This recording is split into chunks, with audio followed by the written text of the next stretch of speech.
ওয়ালাইকুম আসসালাম। আসসালামু আলাইকুম। আমার নাম হলো শামসুন নাহার। আমার মেয়ের ঘরের নাতি সেনবাগ থানা। ও জন্মের পর থেকে খিচুনি ছিল, জ্বরের সাথে খিচুনি আসে, এমনি কোনো খিচুনি নাই। এরপরে ধরেন 3 বছর হয়ে গেছে, হাঁটতে পারে না আর কথা বলতে পারে না। এখন আম্মা ডাকে, নানা ডাকে, মামা ডাকে, এগুলা ডাকতে আছে।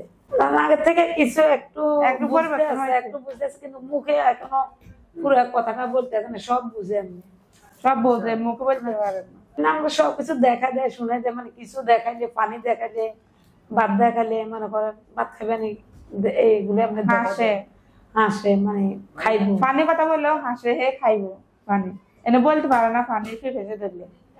আগে থেকে একটু পরিবর্তন বোঝা যাচ্ছে, ডাক দিতে আছে, এটাই বুঝতেছি। দাদার আর বাপরে ডাকতো, আর কারো করে ডাকতো না। এখন ডাকে, মারে ডাকে, আম্মা ডাকে, নানা ডাকে, মামা ডাকে।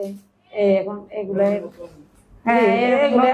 1 মাস আগে আনছি। এখন ধরেন এগুলো মানে 2-3টা শব্দ বলতে, ধরেন আল্লাহ ডাক দিত, আল্লাহ আল্লাহ কইতো, আবার দাদা ডাকে, বাবা ডাকতো। এখন ডাক্তার ওষুধ খাওয়ার পরে নানা ডাকে, মামা ডাকে, আম্মা ডাকে।